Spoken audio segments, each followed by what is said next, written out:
Students, मैं अंकुर Kumar science की class में आपका स्वागत करता हूं। जैसा कि लास्ट क्लास में हम गतिज ऊर्जा के बारे में पढ़ रहे थे, तो गतिज ऊर्जा में मैंने आपको एक फॉर्मूला बताया था। गतिज ऊर्जा का फॉर्मूला कि जब किसी ब्लॉक को हम बल लगा के खिसकाते हैं तो जो किया गया कार्य है वही उसकी गतिज ऊर्जा के रूप में संचित होता है। और गतिज ऊर्जा का फॉर्मूला क्या है? गतिज ऊर्जा की बात करें तो गतिज ऊर्जा होती है काइनेटिक एनर्जी, और काइनेटिक एनर्जी है कि 1/2 mv²। ये गतिज ऊर्जा का फॉर्मूला आया था। कब? जब उसका वेग v दे रखा हो। यदि वस्तु का प्रारंभिक वेग दिया तो प्रारंभिक वेग u मानते हैं और अंतिम वेग क्या मानते हैं? v, small v। देखो प्रारंभिक वेग रहता है वो क्या मानते हैं? u से लिखते हैं प्रारंभिक वेग को, स्मॉल u, और जो अंतिम वेग होता है अंतिम वेग को लिखते हैं हम किससे?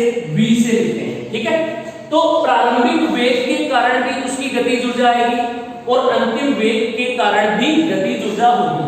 तो प्रारंभिक वेग के कारण होने वाली जो काइनेटिक एनर्जी है वो कितनी होगी? 1/2 mv²। और अंतिम वेग के कारण होने वाली जो गतिज ऊर्जा होगी वो कितनी होगी? ये हो जाएगी यहां से काइनेटिक एनर्जी हो जाएगी 1/2 mv²। क्लियर है? ये बात हमने करी थी। अब यहां पे मैंने आपको ये बताई थी कि जो प्रारंभिक वेग के कारण ऊर्जा आती है उसको लिखते हैं k इनिशियल, प्रारंभिक गतिज ऊर्जा I से लिखते हैं, और जो फाइनल होती है उसको किससे लिखते हैं? F लगाकर लिखते हैं, अंतिम को। और इन दोनों गतिज ऊर्जाओं का अंतर ही वो कार्य के रूप में संचित होता है। तो कार्य गतिज ऊर्जा का फॉर्मूला हमें मिल गया था, कितना था? 1/2 mv²। अब हमारे सामने दो न्यूमेरिकल हैं, इन दोनों न्यूमेरिकलों को हम सोल्व करेंगे। आज के इस वीडियो में हम गतिज ऊर्जा के न्यूमेरिकल्स पे बात करेंगे, किस तरीके से इनके न्यूमेरिकल सोल्व किए जाते हैं उन सबको देखेंगे। तो एक एक करके न्यूमेरिकल्स लेते हैं। पहला न्यूमेरिकल देखो, पहले का सॉल्यूशन करेंगे तो पहले को पढ़ो क्या दे रखा है। इस क्वेश्चन में दिया है कि एक समान वेग से गतिमान वस्तु की गतिज ऊर्जा कितनी दे रखी है? 2500 जूल है। तो जो हमें क्वेश्चन में दे रखा है सबसे पहले उसको लिख दो। तो देखो क्या दे रखा है? दिया हुआ क्या है हमें? गतिज ऊर्जा, काइनेटिक एनर्जी। तो गतिज ऊर्जा को लिख दो, kinetic energy is equals to कितनी दे रखी है? 2500 जूल। मात्रक लगाना मत भूलना क्योंकि मात्रक साथ में दे रखा होता है। ठीक है, यदि उस वस्तु का द्रव्यमान 50 केजी है तो क्या दे रखा है हमें? द्रव्यमान दे रखा है, द्रव्यमान को हम किससे लिखते हैं? स्मॉल m से लिखते हैं, वो दे रखा है हमें 50 केजी। क्लियर है? तो उस वस्तु का वेग ज्ञात कीजिए। अब हमें वेग ज्ञात करना है, ये हमें ज्ञात करना है, वेग v ये यहां से ज्ञात करना होता है। अब हमें गतिज ऊर्जा दे रखी है तो हम कौन सा फॉर्मूला लगा लें? गतिज ऊर्जा वाला फॉर्मूला लगा लें। तो गतिज ऊर्जा क्या होती है? गतिज ऊर्जा काइनेटिक एनर्जी बराबर होगी 1/2 mv²। हमें तो v की वैल्यू चाहिए, तो जो टर्म्स इधर है उसको इस साइड लेके आ जाओ और v को एक साइड रखो। तो देखो दो इधर भाग में है, इस साइड आएगा तो किसमें हो जाएगा? गुणा में 2 काइनेटिक एनर्जी, m इधर गुणा में नीचे आके किसमें हो जाएगा? भाग में, बराबर क्या बनेगा? v²। अब देखो v² का मान इसके बराबर आ रहा है, तो v का मान कितना होगा? तो v हो जाएगा वेग, v बराबर स्क्वायर हटाएंगे तो इधर क्या लगाना होगा हमें? अंडर रूट लगाना होगा। तो अंडर रूट लगाते हैं, under root of 2 kinetic energy upon में n कर सकते हैं ऐसे। अब देखो इनकी वैल्यू रखो, वैल्यू रखेंगे तो क्या हो जाएगा? अंडर रूट 2 गुना काइनेटिक एनर्जी कितनी दे रखी है? 2500। तो ये हो जाएगी 2500 बटे में, और m की वैल्यू कितनी दे रखी है हमें? 50 दे रखी है। तो नीचे 50 रख दो, यहां से 1 0 से 1 0 काट दो, और देखो 5 से इसको काटोगे तो कितने गया? 50।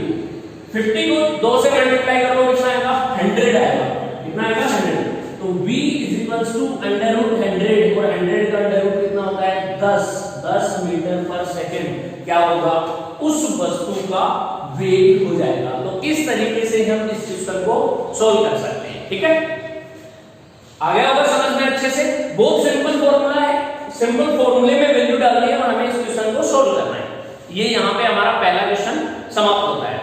इसके बाद में दूसरे क्वेश्चन पे आते हैं। देखो दूसरा क्वेश्चन क्या बोलता है कि एक बंदूक से दागी गई गोली 500 मीटर पर सेकंड के वेग से निकलती है। मतलब क्या दे रखा है हमें? वेग दे रखा है। दूसरे क्वेश्चन की बात करते हैं तो इसमें वेग दिया हुआ है, और यदि गोली का द्रव्यमान 100 ग्राम है, द्रव्यमान दे रखा है, तो गतिज ऊर्जा क्या होगी? अब देखना यहाँ पे एक चीज है, वो सोचने वाली बात होगी। सोचने वाली बात क्या है? क्योंकि क्योंकि जब भी हमें कोई भी क्वेश्चन दे रखा होता है वो MKS यूनिट में करना होता है, उसके मात्रक को हम मूल मात्रकों में MKS मात्रकों में बदलेंगे SI मात्रक में, ठीक है। तो देखो ये ग्राम में दे रखा है द्रव्यमान, तो ग्राम में न लेकर हम किस में लेंगे, इसको केजी में लेंगे। तो सबसे पहले इसको बदलना पड़ेगा और उसके बाद में हम इसको सॉल्व करेंगे। तो देखना यहां से ये क्वेश्चन रख करते हैं और उसके बाद में दूसरा क्वेश्चन सॉल्व करते हैं किस तरीके से होगा। अब यहाँ पे जो जो चीजें दे रखी है वो लिख लो। सबसे पहले हमने दिया हुआ है वेग, तो यहाँ पे लिख देना दिया हुआ, और वेग कितना दे रखा है, गोली का वेग v दे रखा है 500 मीटर पर सेकंड, ठीक है। अब गोली का द्रव्यमान दे रखा है कितना ग्राम दे रखा है 100 ग्राम, तो द्रव्यमान को लिखेंगे m से और m बराबर कितना है 100 ग्राम, और इसको केजी में बदलोगे तो 1000 का भाग दे दोगे और 1000 का भाग देने पर कितना आएगा 0.1 केजी। देख लेना, क्योंकि जब भी हम ग्राम को केजी में बदलते हैं तो 1000 का भाग देते हैं और केजी को ग्राम में बदलते हैं तो 1000 से गुणा करते हैं। क्यों? क्योंकि 1 किलो में 1000 ग्राम होता है। अब हमें क्या निकालना है, हमें गतिज ऊर्जा निकालनी है। तो देखो बंदूक से निकली गोली की गतिज ऊर्जा, बंदूक से निकली गोली की गतिज ऊर्जा। अब यहां पे गतिज ऊर्जा का फॉर्मूला जो होता है वो लगा दो, काइनेटिक एनर्जी बराबर होगी 1/2 mv²। तो यहां से देखो 1/2 m की वैल्यू है 0.1 और v की वैल्यू कितनी है 500। 500 की स्क्वायर कितनी होगी, 500 की स्क्वायर होती है 5 की स्क्वायर 25 और 2 जीरो की स्क्वायर 4 जीरो हो जाएंगे। तो क्या बनेगा ये 1/2 इनटू में 0.1 और पॉइंट पर डालोगे तो नीचे क्या आ जाएगा 10 आ जाएगा, पॉइंट हट जाएगा यहां से, ठीक है। गुणा में 5 की 25 और कितने जीरो आ जाएंगे 1 2 3 4 जीरो आ जाएंगे, क्योंकि 2 जीरो की भी तो स्क्वायर हो। अब देखो 1 जीरो से 1 जीरो काट देते हैं, ऊपर 1 1 है, कितना आ रहा है 25,000 और 25,000 में 2 का भाग दोगे तो कितना आएगा 12,500 जूल। ये क्या आ जाएगी गतिज ऊर्जा, ठीक है। अब इसको देखो ये तो जूल में है, अब हमें किलो जूल में बदलना है। तो किलो जूल में बदलने के लिए, किलो में बदलने के लिए हम क्या करते हैं, भाग देते हैं इसका 1000। तो किलो में बदलने के लिए 1000 का भाग देंगे तो देखो 3 जीरो के इधर 10 लगा देंगे 1 2 3, देखो इसको बदलते हैं 12,500 बट्टे में 1000 किलो जूल, ठीक है। अब 1000 से इसे चेंज करेंगे तो 2 जीरो से 2 जीरो कट देंगे और एक नीचे 10 का भाग देंगे तो यहाँ पे क्या लग जाएगा पॉइंट लग जाएगा। तो कितने जूल आएंगे 12.5 किलो जूल क्या आ रही है गतिज ऊर्जा आ रही है। तो जब बंदूक से गोली निकलती है तो उसकी गतिज ऊर्जा कितनी होती है 12.5 किलो जूल।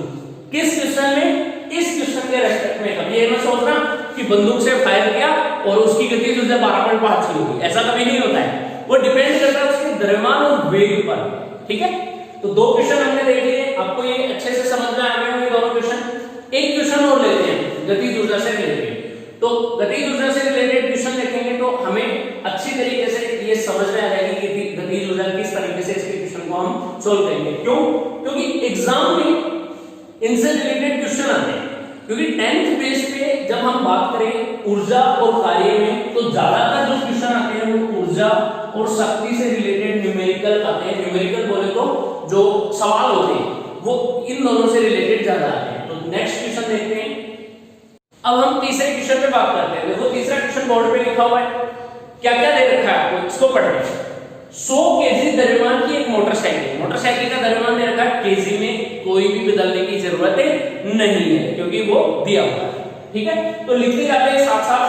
देखो यहाँ पे इसका सॉल्यूशन करेंगे तो सॉल्यूशन करने पर सबसे पहले जो दिया हुआ है वो लिखते हैं। दिया हुआ हमें द्रव्यमान दे रखा है m बराबर कितना दे रखा है 100 केजी। अब क्या बोल रहा है कि एक मोटरसाइकिल 20 किलोमीटर प्रति घंटे के वेग से, अब देखिए क्या दे रखा है वेग कितना दे रखा है 20 किलोमीटर प्रति घंटा के वेग से चल रही है। तो पहले चल रही है, पहले से ही चल रही है। फिर यदि मोटरसाइकिल का वेग 40 किलोमीटर प्रति घंटा तक बढ़ा दिया जाए तो पहले इसका वेग था 20 किलोमीटर प्रति घंटा और बाद में बढ़ाकर कितना कर दिया 40 किलोमीटर प्रति घंटा। इसका मतलब हमें 2 बातें दे रखी है यहाँ पे, एक तो प्रारंभिक वेग दे रखा है और एक अंतिम वेग। तो यहाँ पे लिखते हैं प्रारंभिक वेग। प्रारंभिक वेग कितना दे रखा है u बराबर दे रखा है 20 किलोमीटर प्रति घंटा, तो नीचे एचआर लिख देंगे, किलोमीटर प्रति घंटा एचआर। और फिर अंतिम वेग कितना दे रखा है, अंतिम वेग दे रखा है v बराबर दे रखा है 40 किलोमीटर प्रति घंटा। अब देखना, अब हमें निकालना है कि तो कितना कार्य करना पड़ेगा, कि 40 किलोमीटर प्रति घंटे तक वेग को बढ़ाने के लिए कितना कार्य करना पड़ेगा, वो कार्य निकालना है।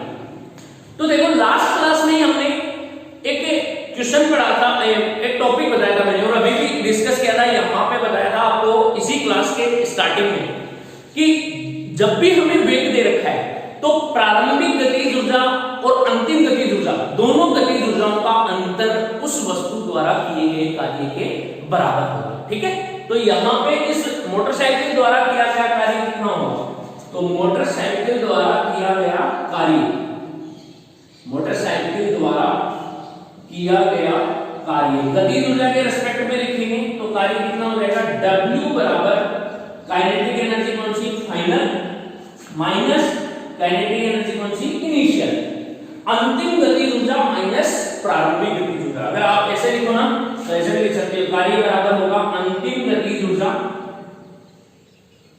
माइनस प्रारंभिक गतिज ऊर्जा। ये फॉर्मूला होता है, ये हमने बात करी थी लास्ट वीडियो में। अब देखो अंतिम गतिज ऊर्जा कैसे निकलेगी, ये निकलेगी 1/2 mv² माइनस इनिशियल गतिज ऊर्जा हुई 1/2 mu²। अब कभी भी आप जब भी ऐसे करोगे इनको अलग अलग सोल्व करने में मत करना, वैल्यू डालकर सोल्व करोगे तो गलती होने के चांसेस नहीं। लेकिन अब यहां पे एक चीज देखो, जब भी इस फॉर्मूले में वैल्यू रखते हैं वो वैल्यू हमेशा SI मात्रक या फिर MKS मात्रक आना चाहिए। तो देखो द्रव्यमान केजी में दे रखा है, सही, वेग दे रखा है वो किलोमीटर प्रति घंटा में दे रखा है, जबकि हमें इस क्वेश्चन में फॉर्मूले में रखने के लिए वेग किसमें चाहिए, मीटर प्रति सेकंड में चाहिए, मीटर पर सेकंड। तो मीटर पर सेकंड में लेने के लिए जब किलोमीटर प्रति घंटा को मीटर में बदलते हैं तो आपने 9th क्लास में या छोटी क्लासों में पढ़ा होगा कि इसको 5/18 से गुणा करते हैं। किससे गुणा करते हैं, 5/18 से। तो इसको गुणा करोगे तो 20 गुणा में 5/18 से गुणा करोगे तो ये किसमें बदल जाएगा, अपने आप मीटर प्रति सेकंड में बदल जाएगा। ठीक है, अब यहाँ पे इसको भी बदलना पड़ेगा, इसको भी बदलेंगे तो इसको भी किससे गुणा कर दोगे, 5/18 से गुणा कर दो और ये भी क्या हो जाएगा, बदल जाएगा किसमें, मीटर प्रति सेकंड में बदल जाएगा। इस तरीके से, ठीक है, कोई भी दिक्कत नहीं होगी आपको, इस तरीके से लिखो। अब आपको, आप सोच रहे हो कि इसको गुणा भाग करना है, काटना पीटना, ये सब छोड़ो, ये सब बाद की बातें हैं, यहाँ पे मत करना। अब रखते हैं फॉर्मूले में, क्योंकि अब मीटर में बदल गया और ये केजी में। तो चलो कार्य पे चलते हैं। तो किया गया कार्य W बराबर 1/2। अब देखो इसमें से m कॉमन आ रहा है, 1/2 और m कॉमन ले लो, ये ले लिया इसको कॉमन, बचा क्या ब्रैकेट में, v² माइनस में u²। बहुत ही सिंपल कर दूंगा मैं आपको इस क्वेश्चन को सोल्व करना, मतलब इतना सिंपल हो जाएगा कि आप कॉमन लेके करोगे तो वैसे कैलकुलेशन बहुत लेंथी हो जाएगी। तो चलो करते हैं। तो W = 1/2, m की वैल्यू कितनी है, 100 इनटू में, अब देखो पहले v², तो v era इसकी स्क्वायर कर दो, 40 गुना 5/18 की स्क्वायर। ठीक है, फिर माइनस कितना आएगा, 20 गुना 5/18 की स्क्वायर। अब देखो सोल्व करने की जरूरत नहीं पड़ेगी आपको, बहुत इजी वे में मैं आपको सोल्व करा दूंगा। अब इन दोनों में देखो 5/18 और इसमें भी 5/18 कॉमन आ रहा है, जब इसको कॉमन लोगे तो इसकी स्क्वायर भी क्या होगी, कॉमन आ जाएगी ना। तो यह आ जाएगा W बराबर होगा, इससे काट देते हैं इसको तो ये कट जाएगा 50 से गुणा में। अब इन दोनों में से देखो 5/18 की स्क्वायर ले लो कॉमन, तो अंदर क्या बच गया, इसकी स्क्वायर कॉमन आ गई तो इसमें बच गई 40 की स्क्वायर माइनस, और इसमें 5/18 की स्क्वायर कॉमन आ गई तो किसकी स्क्वायर बच गई, 20 की स्क्वायर। कोई दिक्कत है आपको, कोई भी दिक्कत नहीं है, बहुत ही आसान है, आराम से निकाल सकते हो कॉमन। ठीक है, इसको बाहर कर देते हैं, तो कैसे लिखेंगे, W बराबर होगा 50 गुना 5/18 गुना 5/18, 2 बार है ना स्क्वायर, तो 2 बार लिख दिया। अब इनटू में ये है, अब देखो ये आपको एक फॉर्मूला दिख रहा है क्या, एक फॉर्मूला क्या दिख रहा है, a² माइनस बी स्क्वायर, ये फॉर्मूला यहाँ पे ए स्क्वायर माइनस बी स्क्वायर क्या होता है, ए स्क्वायर माइनस बी स्क्वायर, ए प्लस बी ए माइनस बी, तो कर दो, सिंपल सी बात है, देखो ये फॉर्मूला बन रहा है, तो इसको लिख देंगे ए प्लस बी, ये लो 40 प्लस 20 इनटू में ए माइनस बी, ये लो 40 माइनस 20, कोई दिक्कत नहीं है, आसानी से कर सकते हैं, क्योंकि हमें ये पता है, हमें ये बात पता है कि ए स्क्वायर माइनस बी स्क्वायर क्या होता है, ए माइनस बी और ए प्लस बी, ये गुणा में होता है, ठीक है, यही काम मैंने यहाँ पे किया इस फॉर्मूले से। अब देखो 40 में 20 जोड़ो कितना आएगा 60, 40 में से 20 घटाओ कितना आएगा 20, तो लिख दो, सिंपल सी बात है, तो W बराबर 50 गुना 5/18 गुना में 5/18 गुना में 60 गुना में 20, कोई भी दिक्कत नहीं है, बहुत ही आसान है। अब काटते पीटते हैं, देखो चलो 3 से काटते हैं, तो 3 से काटेंगे तो 3 6 18 और 3 से काटेंगे तो 20 दिए 60, हो गया। इसको और काटते हैं, ये 10 से कट जाएगा, ये किससे कट जाएगा 3 से कट जाएगा, ठीक है।